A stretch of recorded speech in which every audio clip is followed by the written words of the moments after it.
What's up, Spartan Nation? Welcome to another episode of the Spartan Nation Podcast. Uh, Here with me, Matt Lonsberry, and my co-host Aiden McCrone. We're going to get into the transfer news again for Michigan State. Obviously, there's been some developments with that, with cornerback Charles Brantley deciding to withdraw his name from the transfer portal and return to Michigan State. And a couple of just small updates with Payton Thorne and Keon Coleman and their situations right now that we're going to get into. And then the plan is to talk basketball a little bit towards the end of the pod and maybe a special topic if we have time. So first off, just want to thank everybody for who joined us last time on our last pod. It was our most watched podcast so far. A lot of that had to do with the nature of the news, but we still appreciate it. So thanks a lot for that. As always, you guys can go ahead and drop questions in the comment section, and we'll answer as many of those as we can get to. With that, we're going to kind of jump right in with the news that broke yesterday with, was it yesterday or Monday that Brantley exited the portal? Yeah, it was one of those things. I can't remember. Everything's been kind of running together a little bit. Brantley withdraws from the portal. It's a big development for Michigan State. We talked about Brantley's impact a little bit a couple days ago when he entered the pod. And so it is a big boost for Michigan State to get him back on the roster. And now the spring window is closed, so he's not going to be jumping back in. That was when he made that decision, it was kind of a final decision. So, and that's big for Michigan State. We talked about it last time. He started 11 games for the Spartans last year, was one of their better corners, and would have been one of the more experienced guys in the secondary this year, being a third-year player. He played a little bit as a true freshman, got one start as a true freshman. And I guess, Aiden, what was your reaction when after just a couple of days, Brantley withdraws his name and comes back to the program? Yeah, so I mean, the initial transfer itself was a bit surprising. Yeah. But the fact that he came back doesn't really surprise me. He entered his name in the last minute of the portal deadline. And then, he talked about how he and Keon Coleman are close. They train together in the off season. They're close friends. They came in the same class. So just with that in mind, he entered his name in the portal just because he saw that Keon was also entering in the portal. So I think that just kind of was just a little bit in the moment for him. Him coming back is big.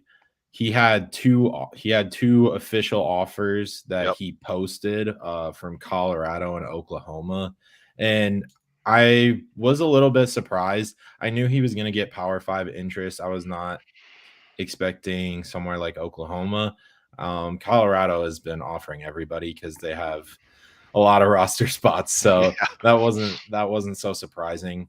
But yeah, I mean, it's good to have some experience back. They have a young DB core right now with Xavier Henderson and Kendall Brooks out the door, along with guys like Amir Speed, who, even though he stayed 1 year, was a graduate, you get the point. But what I'm trying to say is, it's good to have Brantley back. And I think that may indicate something with Coleman too. Right. The interesting thing about Colorado, you mentioned the fact that they're pretty much just offering everybody because they have 50 scholarship spots to fill this year. It seems like, anyway.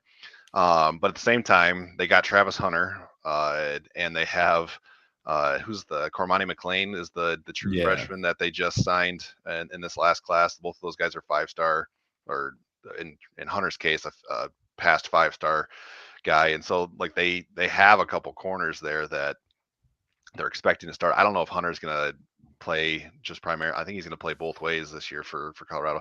Kind of beside the point, but yeah, it's good to see Brantley back with the Spartans. There was some immediate rumblings after he enters the portal about how other guys might have been creeping up and taking some reps away from him. I know he was limited in spring practice this March and April. I do find it interesting the fact that when somebody enters the portal, especially like a well-known name, like immediately after, we always get they were losing some reps in practice. Like those rumors seem to come out like almost right away, and there might be some truth to that, or it might just be I don't want to say a spin, but a way of softening the blow. But regardless, if he's going to be the starter this fall or not, he's still a guy who will be valuable in the two deep if he's not a starter. Like he's a guy who's going to rotate in because of that experience that he has. Like we've said before, we expect him at this point to be the starter. We kind of pencil him in there and for one of the starting cornerback roles. So it'll be interesting to see how that plays out. You mentioned a little bit about how Brantley and Keon were part of the same recruiting class, and by different accounts, they seem to be pretty close. In your estimation, how much of an impact will that make on Keon's decision? The fact that Brantley chose to stay, you think there's any correlation there, or is that just a separate thing? I think it's a mix of both, but I would lean towards separate. I think what Keon's looking for, or part of the reason why he left, is more towards kind of where he's at in terms of his draft stock and kind of going forward what his role is going to be. And kind of, I mean, he's going to be the best player on the team already, right? He's going to be the main target. It's just how many targets is he going to get? Is it really going to affect his draft stock?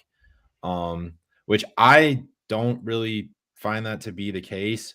But obviously, if you're getting feedback from, NFL coaches or, other coaches or players, I mean, I guess you take their word for it.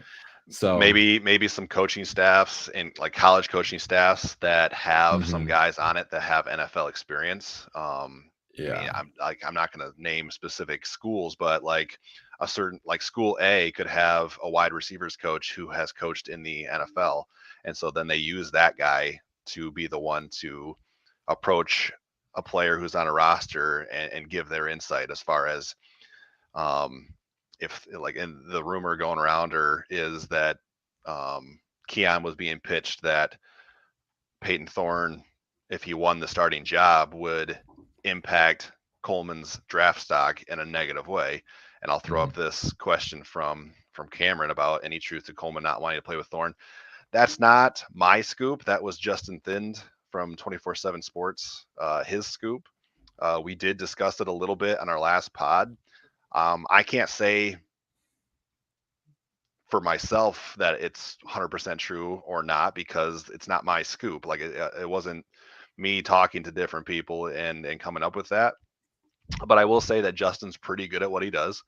And I know he does have some connections inside Michigan State's program. And I don't believe he would just throw that out there without having some basis for it. And to be fair too, I think Justin's bigger point was that that's what teams were pitching to Keon, that hey, if Payton wins the job, then that's going to negatively impact your NFL draft stock. Whereas if you come play with us and our quarterback, you're going to take off. That doesn't necessarily mean that Keon doesn't want to play with Thorne. It's just that maybe that idea was put in his head, and that's what kind of maybe got the wheels turning a little bit as far as him considering entering the portal and considering other options. Because we've heard that Keon's been pitched different NIL opportunities for the past 2 to 3 transfer window openings. And every time that came about, Michigan State matched the offer, or maybe even exceeded it.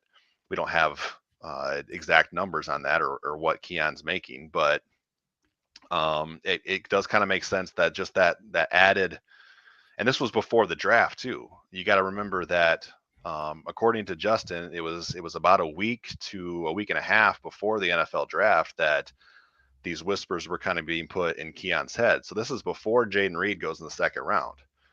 At the time, in a lot of the mock drafts, Jayden was being projected as a mid to late third round guy, I believe, and a lot of them. And so a question that I have that I don't have an answer to right now is, after seeing Jayden picked 50th overall, how did that impact Keon's thought process, as far as, because it really, I would argue that the regression we saw from Thorne last year, and even the injuries that Reed sustained throughout the year, I would argue that they did not impact his draft stock. After he showed out at the Senior Bowl, after he performed well at the Combine, if his draft stock had been impacted negatively, I feel like he overcame that and got back to where he was by what he was able to do during the draft process. So how does that impact Keon? I don't know, but it could have an impact. Any thoughts on that, Aiden? Yeah, I mean, I think we talk about how the staff and just like the players are really keeping their cards close to their body about that and keeping it close and not really leaking anything. I think the fact that Thorne and Keon Coleman both, haven't posted really anything at all. I know Keon's usually pretty active on Twitter. Yeah. And I know he did reply to a fan saying that, it's not about, he entered the portal and it wasn't because of Thorne. And, he hasn't posted anything about any offers, and neither has Thorne. So, I think that the staff is definitely in contact with both of them about staying. But yeah, I think, I don't think it really matters in terms of his draft stock. I think, Reed showed out at the Combine. He showed at the Senior Bowl what he could do. And if Coleman does the same thing, then his stock will rise and will be, he'll be picked where he, deserves to be picked. Right, regardless of who is taking snaps at Michigan State next year, Right. if Coleman were to withdraw from the portal. John, I see your question, and Carrie, I see your question. We are going to get into Payton and the kind of quarterback thing in a little bit, but we're going to stick with Keon here for just a little longer. As far as there's been a lot of discussion lately, especially immediately after Brantley and Keon and Payton entered the portal, is what kind of impact does this have on Michigan State as far as a win-loss projection?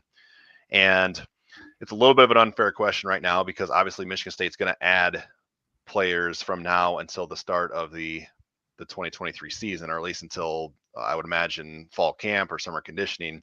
So we don't have a clear picture yet of what the roster is going to fully look like. But hypothetically, if Payton does not withdraw his name, if Keon does not withdraw his name, and let's say, just for the sake of trying to be as realistic as possible, I do believe Michigan State's going to add a couple, at least one, maybe two wide receivers from the portal. They aren't going to be Keon level wide receivers, but there aren't very many of those floating around out there. And it doesn't really matter to me, Kim versus Hauser, and in this scenario that we're playing out. But in my mind, I had Michigan State projected in my own head as I looked through the schedule and looked at their roster before the transfers, and I kind of had best case scenario probably 8-4, but more a realistic scenario at 7-5. To me, this at where things stand right now, this drops my kind of perception to about a 6-6, because of the tough games with Washington, Michigan, Ohio State, Penn State, road trips to Iowa and Minnesota, home game against Maryland. That's kind of where I'm at. And we just had a question. Honestly, I see us going 5. That could be a reality this year based on where we're at right now. It could be a repeat of last year. So that is a real danger with where things are at right now. How do you see the impact with Payton and Keon currently with more than a foot out the door? Yeah, I mean, you look at their schedule and it's really brutal. And I mean, looking at the teams already, you have Washington, Michigan, Penn State, Ohio State, and kind of all of those teams are pretty much head above shoulders already better than MSU, like pretty significantly. So, I mean, in terms of drawing up how much, they're worth and if, is Keon worth a win, you kind of got to look at the matchups in terms of like, okay, who's close to MSU in terms of talent, in terms of, where they were last year. Like, are they going to get better? Like, how is their recruiting classes? Like, what they do in the portal? And really, the teams that are on their schedule that are really close, the only ones I can really think of are Maryland, Iowa, and Minnesota. And, Minnesota came to MSU last year and really just beat them up. Right. Iowa's had their struggles on offense. I mean, some people think that Cade McNamara and Eric All will be the answer to that. And depending on their play calling, it very well could be. But defensively, they're still very sound. I know they lost. Right. They had 2 first-round picks, and they lost some other talent. But yeah, I mean, those 3 teams are really the only ones that come to mind, and 2 of those are road games. So Right. really, it's kind of like Maryland's the only game where I'm like, this is a toss up, and maybe having Coleman as the edge that he's worth the 1 win or like the half win. Sure. That's kind of where I'm at right now, and just probably looking around like a 6-6, 7-5. But it's still a very young team. I think a lot of people are saying, is Tucker on the hot seat or should he be fired? But I think people have to realize that Coleman was recruited by Tucker, Brantley was recruited by Tucker. They're Yep. 2 of the Coleman's the best player on the team. Brantley's one of the better players on the team. You're starting to see it pay off because they're still the first class that Tucker brought in. And so, that first class are now going to be juniors, and, the 2022 class, which was significantly better and higher rated in all recruiting sites, are now sophomores and getting their shots at a starting role. And they're kind of just, it was working their way through college that freshman year, and now they're comfortable, and they know the playbook and know the scheme, gaining momentum. So I think just with all that in mind, I think the team is just gonna be better. But yeah, that schedule is brutal, so you may not see it in the win-loss column. Yeah, and one way it might show up, I can't remember the exact number, but Michigan State lost 7 games last year, and I believe at least 5 of those were double-digit losses. I'm pretty sure. Washington, I know was, Maryland was, Michigan was, Penn State, and Ohio State. And then Indiana went to overtime, so that wasn't that was a 1 possession loss. And then who was the other loss? I missed one of them, but so one way to you could see improvement without it showing up on the win-loss record is just like, how competitive can you be against Washington and Michigan and Ohio State and Penn State? Like, can you steal one of those games? And if you happen to go 1-3, what do the 3 losses look like? Are they by 3 touchdowns, or are they by 10 points or 7 points? Like, so those are ways to kind of track improvement without just looking at the record. Let's get into a couple of these questions here. We'll start with John. Does it appear that Noah Kim will be the number 1 quarterback? As things stand right now, I would say he probably has an edge just because he's been in the system for another year, a year longer than Hauser. He got some garbage time minutes last year, or possessions last year, and performed well in those possessions too. Like, he led a few touchdown drives. He kind of showed off his arm talent a little bit. So yeah, I would give an edge to Kim right now. But a lot can change over the next 5 to 6 months. We know that Hauser has a high ceiling just based on his recruiting ranking, based on what we've heard about his arm talent. So yeah, I would give the edge to Kim right now if Thorne doesn't come back. Which of the two, Keon and Payton, it does sound like if one was going to come back and one was not, the odds would favor Keon coming back. That's not to say that there's a high probability of that. I'm not going to throw a percentage on it because I don't have a clue, but I would temper expectations for either one of them to come back at this point until we find out a little bit more. And we'll throw up Carrie's comment now. Any traction in thinking Thorne never recovered from the injuries? Did that potentially impact where he was at with the position group? And he doesn't see Auburn as a good alternative. Based on what we heard from Payton after the open practice on April 15th, he said he was healthy. He said he was in a lot better place than he was a year ago, or throughout last season. So I don't, and he was very honest about his injuries from the year before. So it would be weird to me if he was honest about the different things he dealt with a year ago and then lied and said he was healthy when he really wasn't. That just doesn't really line up for me logically. So I think Payton is healthy. I don't think that had an impact on where he's at in the position group, or was before he entered the transfer portal. We talked about it after the spring game that Noah Kim was one of our standouts from the spring game. Payton, I think, was the most consistent of the three quarterbacks, but Noah had maybe some of the best throws of the day.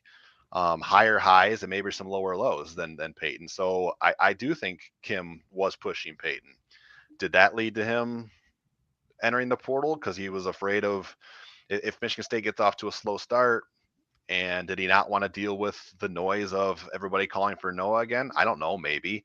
Competitively, I don't get that sense from Payton, just the few times we've had interactions with him, but I'm not going to pretend to know him personally either. So, and then as far as the Auburn news, it's pretty well known at this point that Auburn had been tampering with Payton before he entered the portal.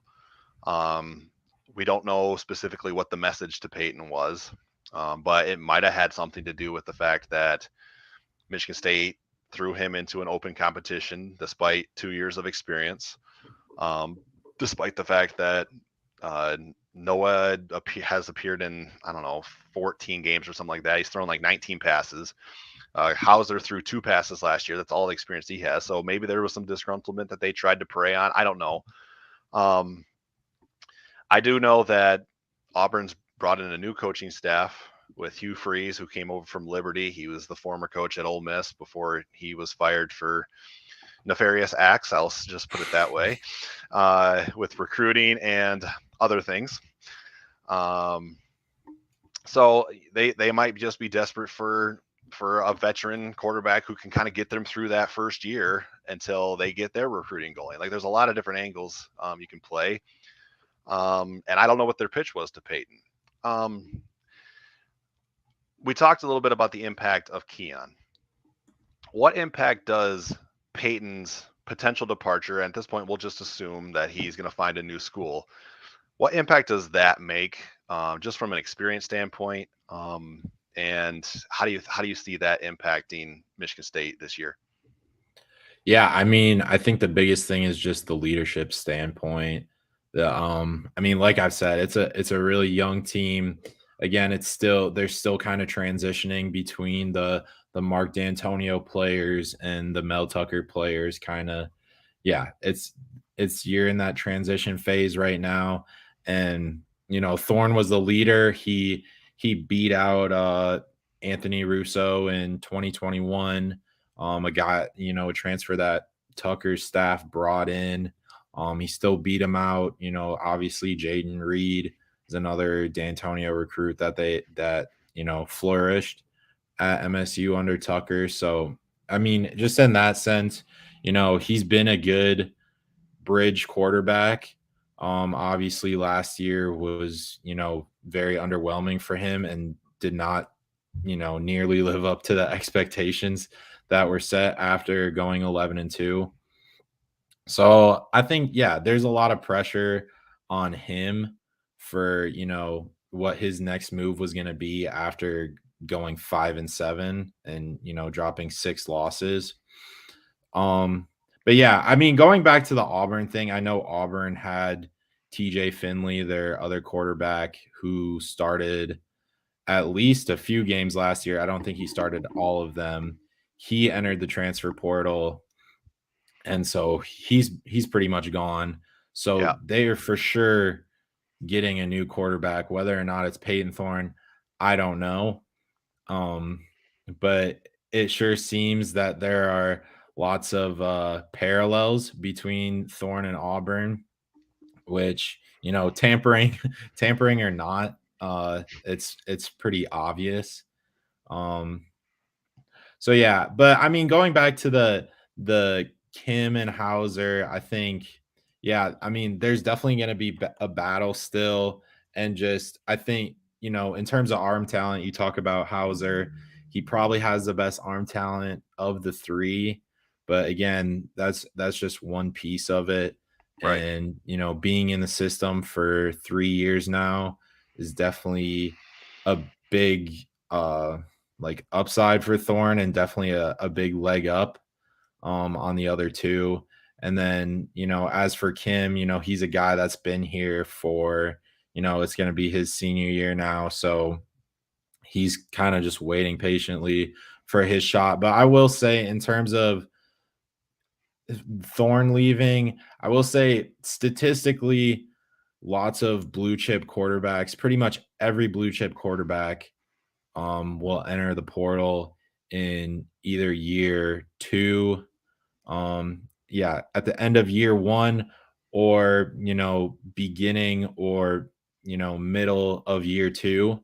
And if Hauser didn't leave and Thorne was the one to leave, I think that kind of, reading between the lines here, that Hauser's the guy. I think, Kim, he knows that he's been the backup for the last 3 years or 2 years. And, he thinks he's waiting for his turn, which I'm sure he is. Yeah. But again, he's not a high 4-star recruit. So I think just in that sense, I think he just wanted to ride it out at MSU until the end. Maybe he gets a grad transfer or something. But yeah, I kind of am leaning towards Hauser. I know you're leaning towards Kim. Yeah, I mean, slightly. But to your point, though, if the coaching staff looks at this 2023 season and the schedule that they have to face and where their roster is at right now, it's not beyond the realm of possibility for them to be like, hey, let's get as much experience for young guys this year as we can and start preparing for 2024. That's not a pleasant thought for Spartan fans this fall, for this team. But if Kim and Hauser are close, and I think that lends itself towards playing Hauser to get that year of experience. And then in 2024, these recruiting classes that you've brought in that have some higher end talent, they're maturing, they're getting better. And then you kind of set up a run for 2024. So I think that makes a lot of sense, what you just said. There was a couple comments that I wanted to get to. Here's one. Michigan did this last year with McNamara and JJ McCarthy, where McNamara started against, who was the crap team that they played in week 1 last year? It was, I don't remember who it was, but it was like Hawaii or something. Yes, I think like JJ started against Hawaii in week 2. UConn was week 3. Week 1, I don't know who it was, but yeah, JJ starts that game. our Cade starts the opener. JJ started the second one. JJ looked better. They went with JJ. I would like just from like a story standpoint and from a journalist's perspective, that would be fun to see. Like just seeing one guy start one game and then another one. Like I like that idea on if you present it to me. I don't know if the coaches like that at all.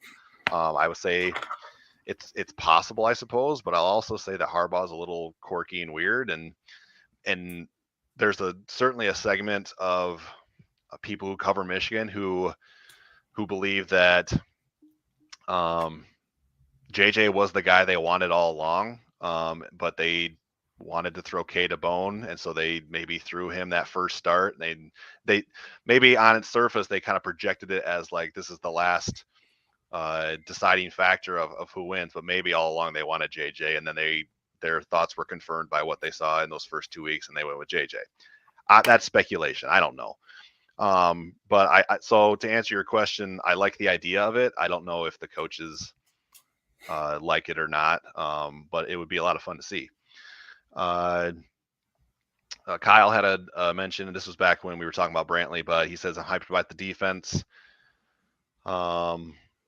It's possible to see with the added talent a way better team. I actually thought going into last season, I kind of had this gut feeling that we were going to see a better defense out of Michigan State than the 2021 season. A lot of that had to do with Darius Snow moving from safety to linebacker and being like a coverage linebacker. And obviously that was before we knew the attrition that would happen along the defensive line. That was before Xavier Henderson got hurt. So a lot of factors went into Michigan State struggling on defense again. I mean, Jacob Slade up and like was one of the best defensive tackles in the Big Ten in 2021, and then he misses a large chunk of the year last year, and so their run defense suffers. So no, I do think there are some pieces on this defense with Brantley coming back out of the portal, with some of the younger talent making its way up through the secondary, untested, but frankly, it can't be worse than the veterans they had back there over the last couple of years. So I think I like Michigan State's front seven going into this season.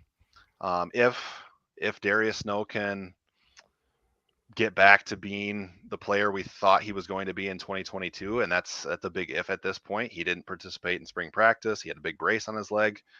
I actually watched a little bit of some Michigan State highlights from a year ago, just within the last day or two, and as good as Jacoby Windmon was last year as like a pass rusher, as a run stuffer, he did struggle a bit in pass coverage, particularly against when they were in zone and like crossing routes and things like that. He just didn't have the lateral quickness to stick with like a running back out of the backfield. But he did have an interception last year. So like there's different factors, but I can see a scenario where Michigan State's defense is average to solid this coming season based on what they have. I'm really excited about the defensive line. I think they have a lot of depth there. I think they have a lot of talent there. They definitely have talent and depth at linebacker. Jordan Hall is a guy who we've talked about, who we think is going to get on the field early. It's going to come down to the secondary. Any thoughts on the defense, Aiden?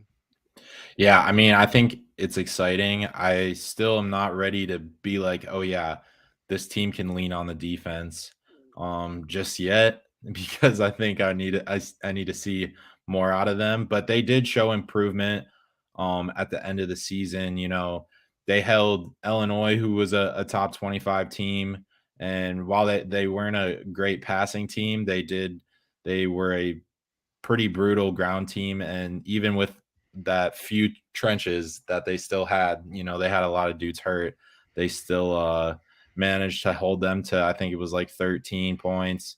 Obviously the Indiana game was just a meltdown all over, but they did show improvement as the season progressed. You know, they only held Michigan to 27 points. I know it was they only scored 7, but still holding them to less than 30. You know, that's pretty big. You know, yeah. Just I think they did show improvement. Everyone showed, you know, there is talent on that defensive side. What they added just in the portal, They added more guys on the line, adding defensive backs just through their recruiting through high school. I think, they have a good mix. And I think, a lot of people were really on Scotty Hazelton after the 2021 season. But this year is a year for him to really prove that, this team is really taking some jumps and some big jumps. And while I still don't think they're gonna win, 8 or 9 games, the defense will definitely. I expect them to hold their opponents to a lot less than what they were in years past. Sure. We'll throw this up here from Noah. Do you guys see Antonio Gates Jr. contending for a starting spot? I really hope he gets the opportunity. I'll broad the question a little bit. What are some of the young wide receivers, Aiden, that you like that could crack the rotation in this year? Yeah, I mean, there's really a handful of them. Obviously, you have Trey Mosley as your vet, but with depending on Keon coming back, there's just an opportunity for a lot of guys. You see Tyrell Henry's a name to look out for. Jerron Glover, who's a sophomore. A lot of people felt he was really under recruited out of Florida. I mean, Antonio Gates Jr. was a 4-star and kind of a big time prospect out of high school, but he really hasn't been talked about as much as, those other two guys. But you did see in the spring game, he had a nice touchdown from Kim at the end of the practice. So, yeah, I think those three guys, there's still guys like Christian Fitzpatrick in the mix. I think he's really been waiting for his chance. I think he's going to get an opportunity and a larger role this season as a senior. So, I mean, yeah, there's definitely a handful of guys.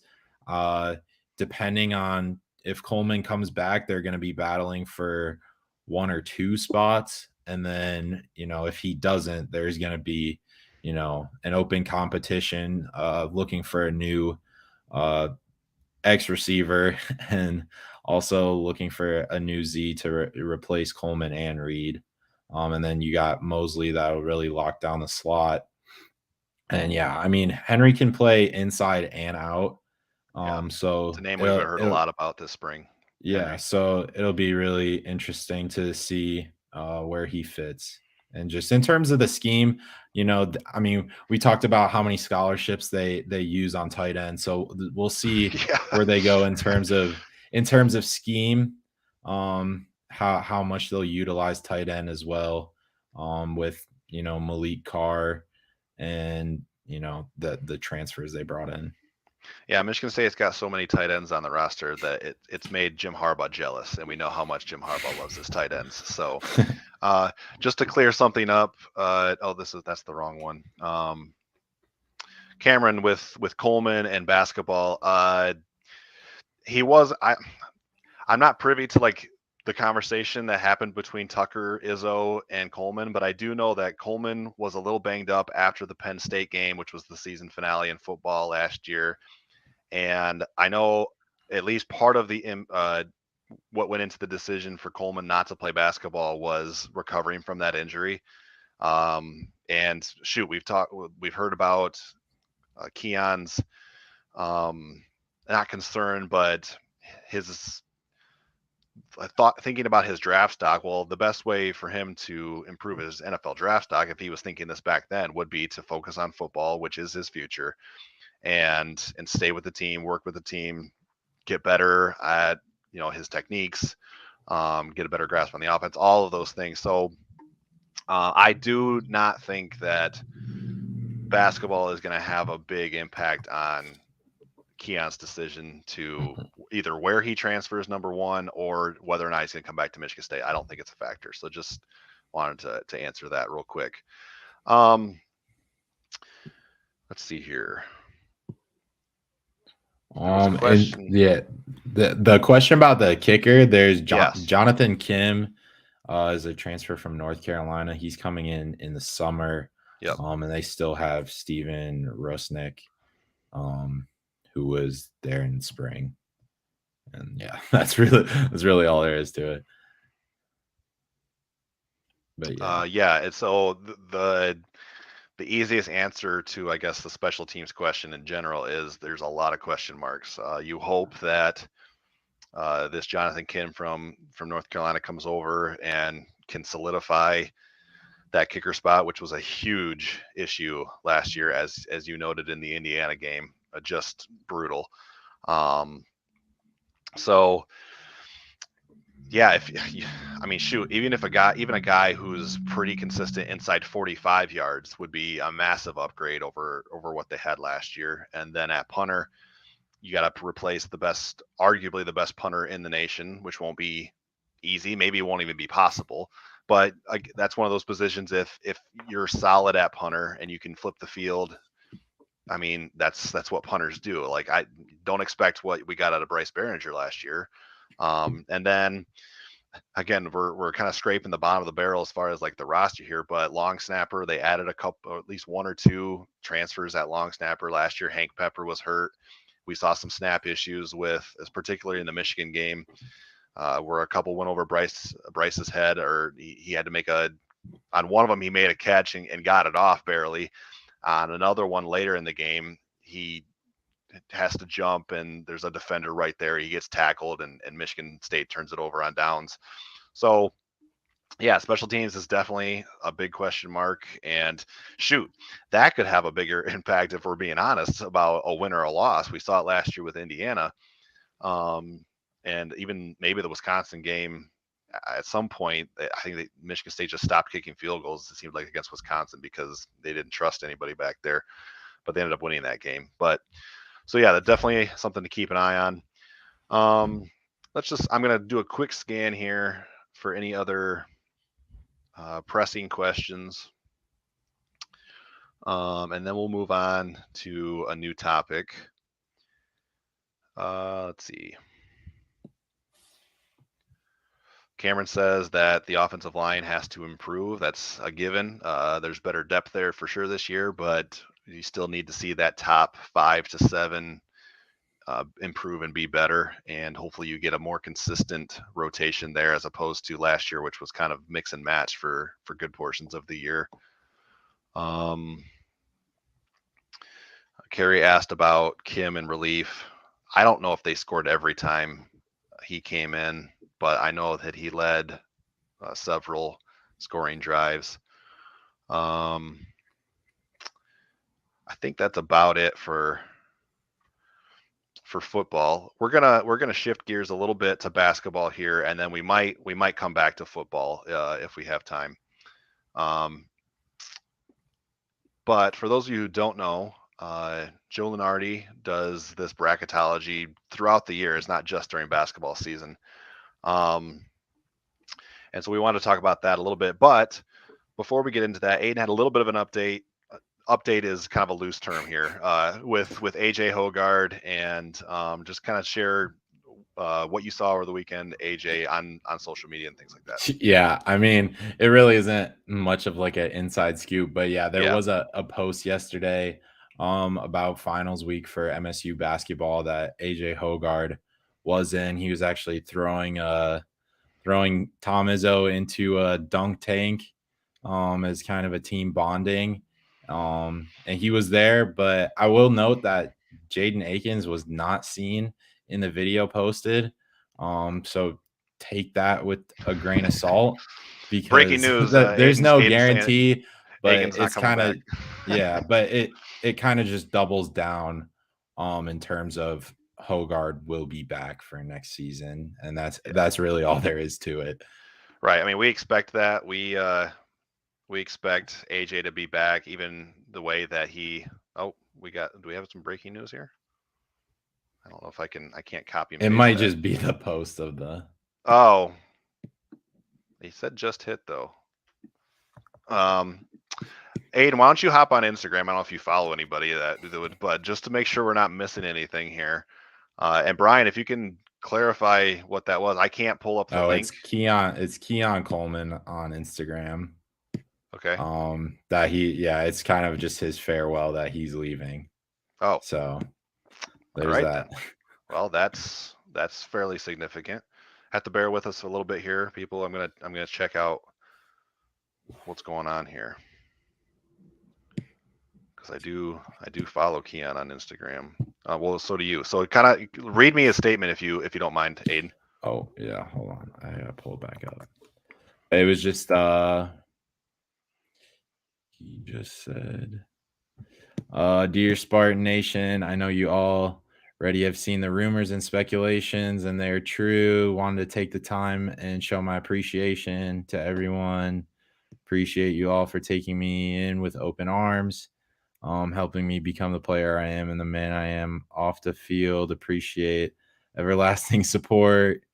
Just kind of talking, just thanking everyone. And said after careful consideration, he's decided to enter the portal. So okay, so again, we don't want to make too much of that, but based on some of that language, it kind of confirms the theory that he's more out than in at this point. I would say that would be my takeaway. Yeah, that definitely definitely. It sounds like he's seeking other options, which well, duh, but like that doesn't lend itself to a return at this point. I would say doesn't mean it's a done deal until he announces a commitment, until he's removed from Michigan. I mean, from I don't know if they remove people from the roster between spring practice and summer conditioning or not, but yeah, that doesn't sound very promising based on just the language of that post.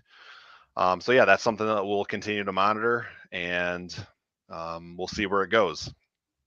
Not to move. We are not going to talk about Keon reportedly taking a visit to Florida State. I mean, I'm sure he's taking visits to several different places. He was rumored to LSU pretty early after entering the portal. There was a list of LSU, Tennessee, USC, Miami. Yeah, Miami was the last school. So yeah. So yeah, he's going to draw interest from a lot of different places. I'll look into. I actually, this is the first time I've heard about this thing with Florida State. I don't know if that's a recent thing or if I just missed it. So, but yeah, he's going to draw a lot of interest. Kind of derailed our basketball talk a little bit, but it certainly was a more pressing thing. And Brian, thank you for bringing that to our attention. It's hard to keep up. It just seems like every time you're busy is when some kind of breaking news happens. So I do appreciate that, Brian. But getting back to the basketball, when AJ entered, he didn't have a farewell thing right away, or not even a farewell, but a notice of entering the portal right away. Or shoot, see, I'm all mixed up. I meant the draft. So I mean, again, just based on what we saw from AJ last year, and has the potential of being a really good point guard. We saw it in certain games, and then we saw kind of the old AJ where he's throwing the ball over the place and doesn't seem as engaged on the offensive end.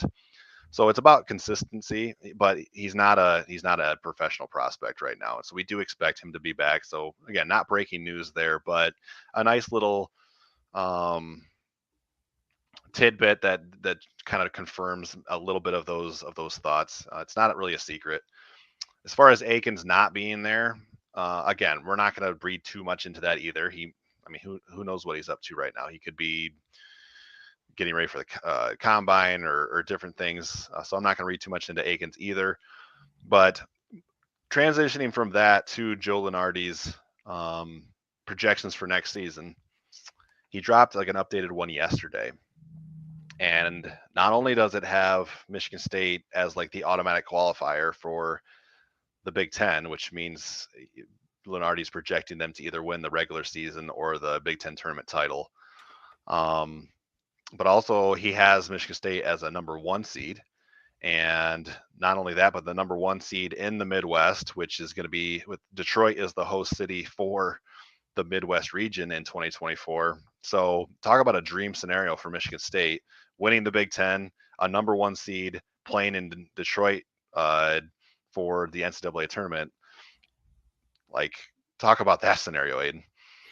Yeah, I mean, obviously we know the expectations next year in terms of the recruiting class coming in, Tyson Walker coming back. I mean, the only person you really lose is Joey Hauser. So just in that sense, that's definitely big.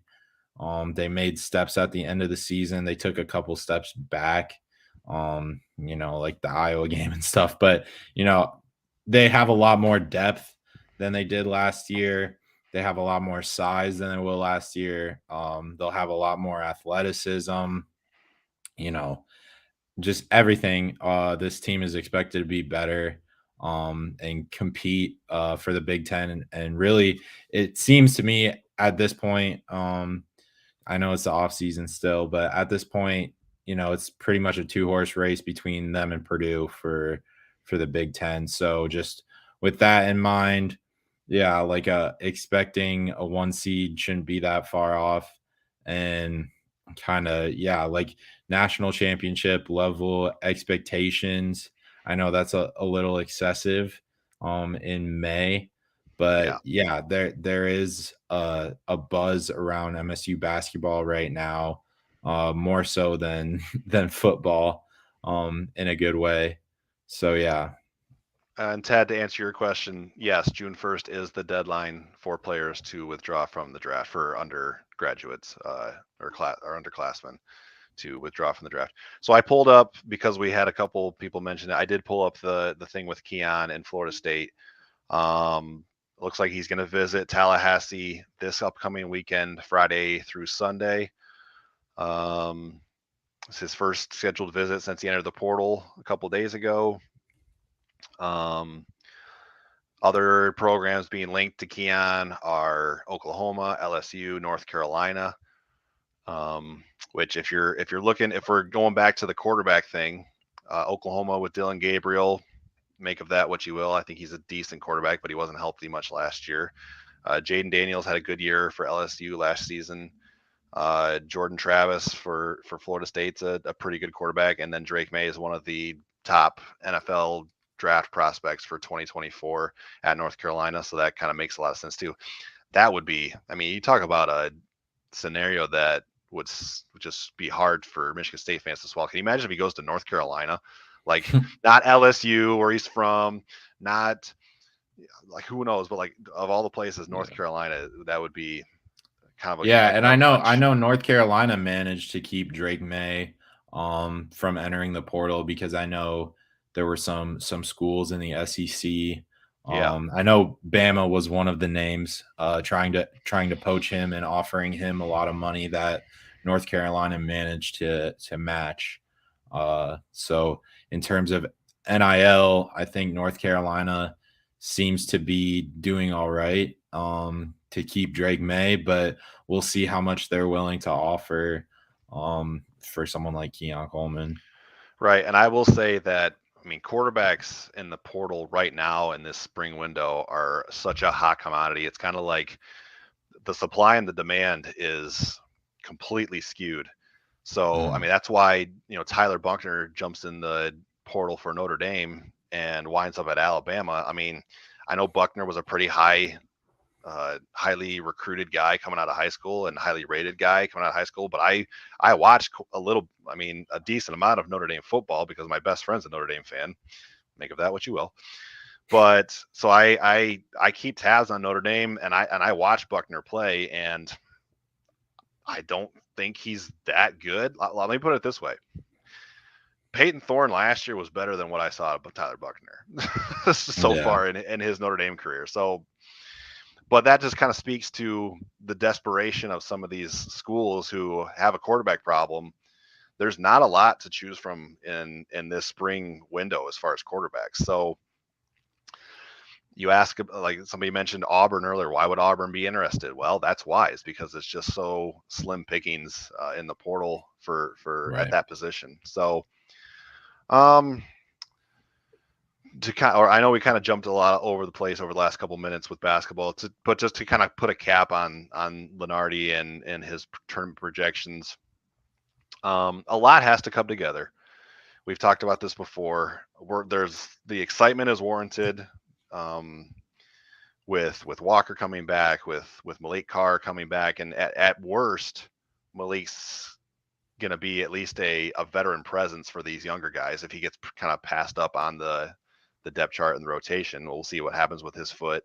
I know he had surgery after the season this year. Izzo called it a minor surgery. So we'll see what happens with Malik. But just even having his veteran leadership and that presence is going to help the young guys. And then you have that highly rated recruiting class coming in. So there are pieces here.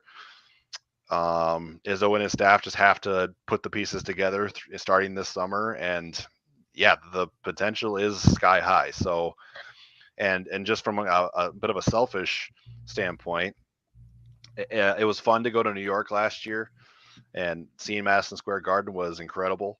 But it would be a whole lot easier to get Detroit and back for the NCAA tournament if they got put in the Midwest. So that sounds great to me. And plus, it would just be cool to see Michigan State play in their home state in that region, if that is how things play out. So yeah, that's definitely a prospect that we would be excited about. Yeah. We're coming up on the hour mark. We have, let's see, throw up carries. Last time Detroit 2009. That was Final Four. So right, that was for the Final Four. I know Detroit is supposed to host that in 2027, I believe. But for a regional, I can't remember the last time Detroit hosted. I know in 2018, the loss to Syracuse that everyone likes to talk about, that was also in Detroit, but that was for the first weekend, not the regional. Yeah, and I will say this about, I mean, that North Carolina team was loaded. So a runner-up for Michigan State last year is nothing to stick your nose up at. So that was a really good North Carolina team. Let's see. We're at the hour mark. I don't think I'm going to get into that kind of surprise topic that I teased earlier. I'm going to hold that for another time. It's not time sensitive anyway, so I guess that'll be my plug for next time to tune back in with us. As of now, we probably won't have another live broadcast or podcast until we've typically been doing this on Wednesdays. Obviously, if something happens with Keon and or Payton, we might schedule an impromptu podcast. So keep a lookout on that. And for those who joined us, we really do appreciate it. Thanks for your questions. Thanks for other comments that you had. Really enjoying this new aspect that we started just a few weeks ago. And you guys are the ones who make it possible. So appreciate it. Thanks a lot.